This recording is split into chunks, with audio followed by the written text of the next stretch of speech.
Hi everyone. Hey guys. So it is Christmas Eve, so Merry Christmas to you. Merry Christmas. So I have some questions here that we're gonna ask. I don't know exactly, I don't know any of these questions. Yeah, I didn't so tell I you. come at it as a disadvantage. Well, I haven't really thought that much about them. So this could be interesting. But we're gonna actually put the questions right here at the bottom of the screen so that you can write them down. We're gonna have all the questions in the description box below so that you can maybe Join us. ask, your spouse or family members, your kids, whatever, the same questions and just kind of fun Christmas on the thing. fly, you should pick one of the questions and comment it below. Yeah, pick one of the questions that you want to answer and put your answer in the comments below because we would love to hear your answers for these questions. And the cat I just saw his tail. Walk right by. Me. The first question. Yes. Which past Christmas stands out the most in your memory and why? I don't know if I have a past Christmas that stands out plainly in my memory. I remember a lot of the common things between all the Christmases, especially the time with family, and how we'd spend Christmas Eve with one part of the family and then Christmas Day with the other part of the family. Yeah. That's what stands out to me the most. Is you lived in the same place your whole life too, so That's I think true. the consistency of holidays was probably there. Yep. More than for me, where we moved a lot. So my sister was actually over the other day, and I asked her this question to kind of maybe try to trigger my own thoughts. And she did mention at Christmas that I was like, that was a great Christmas. We were pretty darn broke as a family. My mom was doing this huge craft show for several days leading up to Christmas, and did a lot of trades with other vendors and got us these bow and arrows made out of PVC pipe and dowel rods and foam, and we wanted them so bad. We were outside playing on Christmas and we didn't think we had gotten them. We came in, we lost our minds. It was the most exciting thing. That's awesome. So and she mentioned that. I was like, that was a pretty fabulous Christmas, even though it was a really crummy time in our lives actually. But the other Christmas that stands out in my memory is Christmas 2008. Oh, I'm there. I'm in this. When I told my parents I was getting married. Yeah, that was a good one. I said that just so I could feel like I won out of jail. I came home from school and for Christmas, and I told my parents that I was getting married. And the day after Christmas, you came and... It's true. What was your favorite Christmas tradition as a child? I think my favorite Christmas tradition would have to be opening the clothing boxes that my great-grandmother would put all of the pieces of tape on. So on the long side there was 3. So much tape. The short side there was 2. So it's like there's 10 pieces of tape on this entire thing. And when my great-grandmother passed, my grandmother picked up the tradition. So it was something that's never stopped. I don't think, when you wrap a gift, the intention is for the gift to be open, but I don't think that's the intention here. No. It's to make it... Cards are taped the entire way. I love it though, because we still will get cards. I love it. It's so good. But I remember the tradition wasn't... That is tradition. We would... The first one we'd find, it's like, oh, someone has to run and get some steak knives. So Josh and I can sit with steak knives because we have to use the steak knives to open the boxes. When I would spend Christmas with your family, there was always a steak knife because you had to cut into things. So funny. My favorite Christmas tradition, we didn't have a lot of Christmas traditions other than going to Christmas Eve service, reading the Christmas story on Christmas morning. But one thing we always did is my mom would pop tons of popcorn and we would all climb in the car and we would eat popcorn and drive around and look at Christmas lights. Yeah. And so that's fun. That was fun. Yeah. That was our only tradition other than like I mentioned. Why do you think people started celebrating Jesus's birthday? I want to know the right answer now. Yeah. Well, because I don't exactly, to be honest, I don't even know when they started celebrating Christmas. Yeah. Christmas is celebrated worldwide.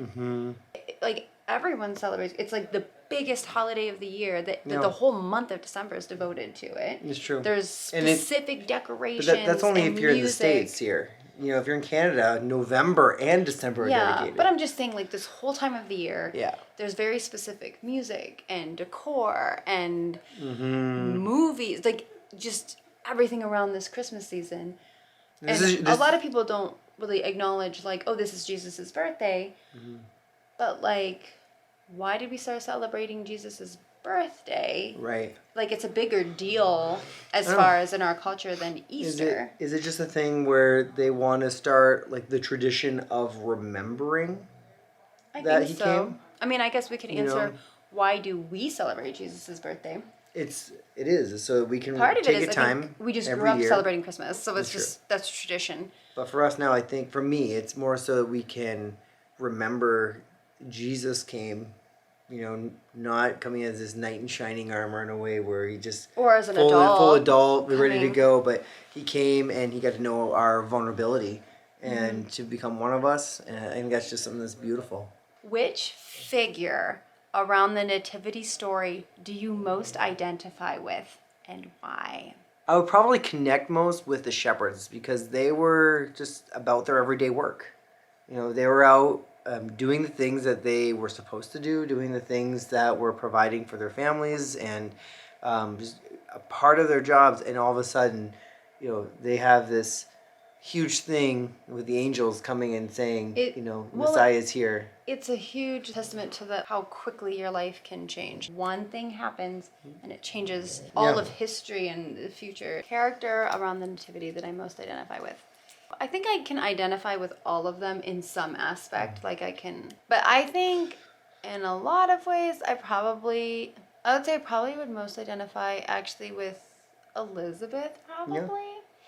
Mainly because they went through Elizabeth and Zechariah, like they couldn't have children. Yeah. And since we, infertility is a part of our story and our life, I feel the weight of that for them in the story and that. So yeah, I would identify with Elizabeth. That makes sense. Yeah. Which part of the Christmas story do you like the most and find the most intriguing? I think the part that I like most, or like really just find the most intriguing, that gets me the most and like makes my brain really have to work, not a specific scene in the story, but a concept in the story. God becoming man. And not just that, but like becoming a newborn baby. And for anyone who is a parent and has experienced the newborn phase of parenting, when you're holding that tiny baby, I just remember when Manny was born and looking at him and thinking, like, this is what Jesus came into the world as. Yeah. Man, like, it blows my mind that it's not just that God became man, but God became an infant. It's true. A totally dependent infant. And that he didn't just become a man for a time, like he became a man for all eternity. Yeah. Just to save us and identify with us and intercede for us. And it's just really not just intriguing, but just really beautiful. Like, I guess if I were to have a favorite scene in the Christmas story, like the birth. I don't know. I think like if I could be there to see part of it. Sure.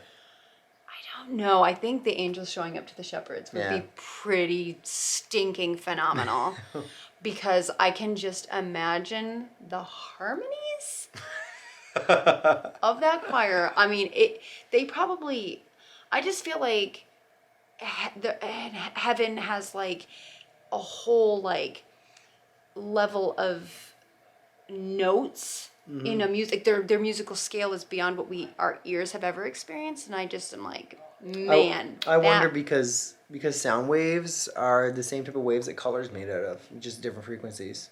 So you wonder if there was like I wonder if you could see it. Color and light and what, like, see it. Yeah, I just, man, that would have been quite the concert to see. It would have been. The thing that, like, after you asked me the question, the thing that just kind of first came to mind, was actually the fact that they traveled.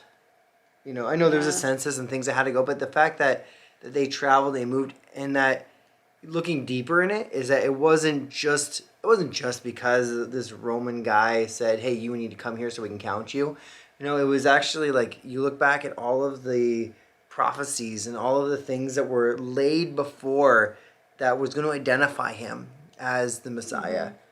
And yet God all orchestrated all all of of these it. proofs were in place and are in place for us to know. But yet there are still people in the story that Like, were seeing Jesus, people who that studied the scriptures, that said, this can't be him because we expect him to be this. Right. Well, and the fact that like even like the census and all of those events, that a lot of those were actions made by people who didn't honor God at all. It's true. Very true. Because how God can use the actions of sinful people to bring about his purposes. What Christmas carol do you feel like captures the meaning of Christmas particularly well? Oh, this has been one of my favorite Christmas carols. Can you guess it? Oh, come, Emmanuel. Yes! That, Yes! believe it or not, our son Emmanuel, that is his favorite Christmas song. He loves it. I don't know, just the minor tone to it, It's or beautiful. whatnot. But I think that is my go-to Christmas carol. One thing like that we've been talking about this year, like, is why we are waiting to open presents until Christmas Day. Manny wants to open them hard. now. He wants to open them now, and I think that's every kid. He sees the packages come in the mail because we did a lot of shopping online, like most people. Right. And he's used to a package comes, he wants to open it. And so we've been stressing a lot about how, like, people had waited hundreds of years and tons of generations waiting and waiting for a Messiah, and many of them died before the Messiah came. And where we live in this post-Messiah world, we kind of take it for granted that we are post-Messiah. We've been talking to him about how when we're waiting for that Christmas morning, it reminds us how people had waited for such a long time for the greatest Christmas gift of Jesus. And so that's what we do.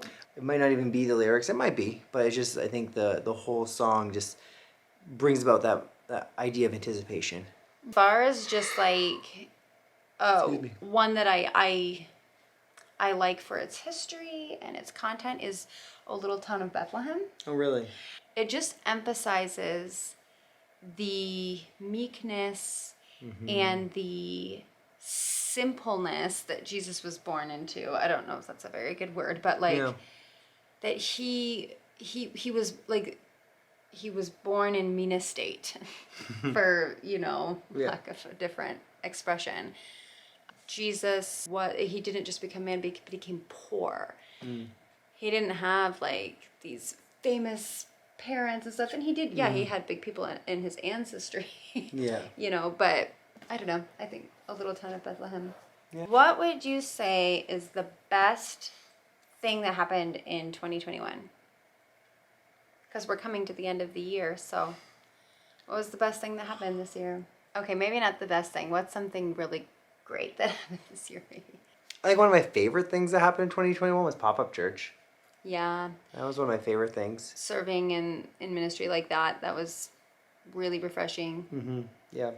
Other than that, I really, you put me on the spot, and...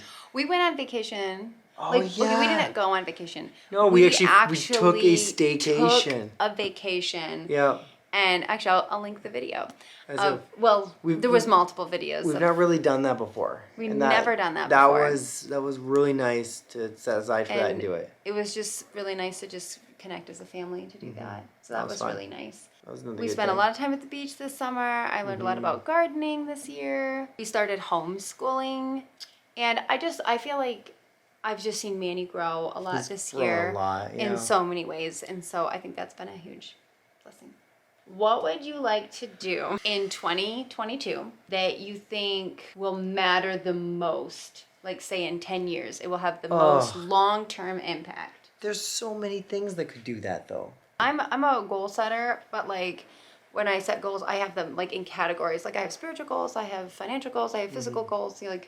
So it's kind of the same thing. What would you like to do? Well, our plan right now is to be debt-free by next Christmas. We have been pushing saying hard. that on here, and all these people watching whoever's watching can hold us accountable. Yeah. We've been pushing hard for the past 7 years. Pushing really hard. It's been brutal. We've had a lot of, I don't even want to say ups and downs. We've had a lot of downs that have made it very difficult, but we have had to be extremely disciplined. Yep. And it has made us very united and on the same team because we have to be in order to reach those goals. So that is a huge one that I think will have a lot of long-term. Oh, for sure. Huge long-term impact. Sure. Set us in a completely different place in 10 years than if we didn't do it. Yeah, that's for sure. That's huge. You know, I think current sacrifices for long-term success. That's right. Spiritually, I don't know. Like just taking the time to, dive deeper as a family. Yeah. I think I would like to be able to say this time next year that I love Jesus more than I did Christmas 2021. Yeah. And not just that I love him more, but that I know him better, that I worship him more freely, that my attitude is more like his and less like me. What is something that we do or that other people can do at Christmas time to help keep Christ at the center of Christmas? We're making birthday donuts for Jesus. We totally are making birthday donuts for Jesus. Manny wants to do it. Manny wants to do it. One thing I'd like to do because my nephews are going to be here too, is Christmas morning make a birthday card for Jesus where we can kind of write a letter to Jesus of like thanking him for things and where we kind of get a chance to kind of reflect on the last year and where we want to go like spiritually with the next year, but to kind of get them thinking of, wow, like, Jesus, it's your birthday. What gift can I give? And that sort of thing. Yeah. We always read the Christmas story on Christmas Day. That's good. And leading up to, we do an Advent reading leading up to Christmas, which really is good because it forces you the whole month of December to really just dig deep into the Christmas story. Where a lot of times we listen to music for the season, that kind of sets the tone in a lot of ways. I think the Advent reading is a different way to keep that tone set, and it's not one that stales after a little while. Yeah. For some people. I think Christmas morning we'll probably pull out the guitar and piano and play some good old Christmas hymns. That'd be fun. Make everybody sing with us. That would be really fun. So, and I think one of the biggest things that you can do around Christmas to keep Christ at the center is to talk more about Jesus than about all of the other things that do come along with this time of year. Yeah. But to spend more time talking about Jesus as a family than anything else. One more question to make it around 10. Around 10 in a half-hour video. Here's the last question. What are you most excited about for Christmas Day this year, this Christmas? Is there one thing that you're like, I'm so excited for that? You guys tell us now. What's the one thing you guys are excited about? Yeah, comment below. What are you most excited about for Christmas morning? And then Mitch is going to answer. Oh, I'm excited for you to open up the gift I've given to you and to tell me you knew what it was. Oh, you actually bought me something? I have, yeah. You already did? Yeah. You pulled cash out of the account? Yeah. Ah. Told you. I get so stressed about getting gifts. I'm really excited for you to get what I got you. I'm really excited. Because last year I bought you a sweater and I wrote you a letter. Words have a lot of power. They can build people up, they can tear people down.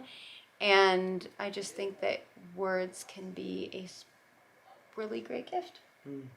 And when they're written, you can keep them with you and read them again. Nice. And then I don't have to say things more than once. You just read it. If I read say it once, and it's a lifelong impact. Maybe. Well, I know, and it's nice to look back on, like, oh, this is what I wrote to you that Christmas. Anyway, I'm excited about that. And as always, watching the kids open presents, I'm just excited to see, like, how excited they'll get. Giving gifts is the best.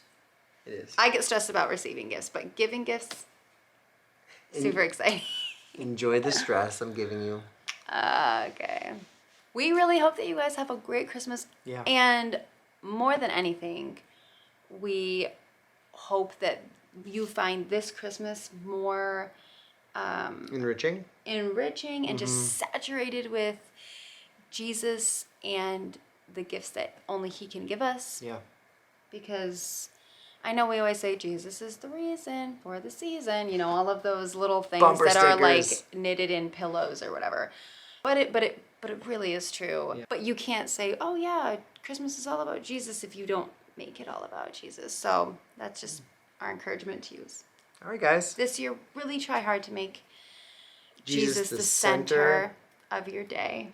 I wasn't going to finish it with you. I was going to say that, but I wasn't going to finish it with you. I love you. Merry Christmas, Merry everybody. Hope you have a great holiday, and we probably won't see you until the new year. So, all right. bye, guys. Bye.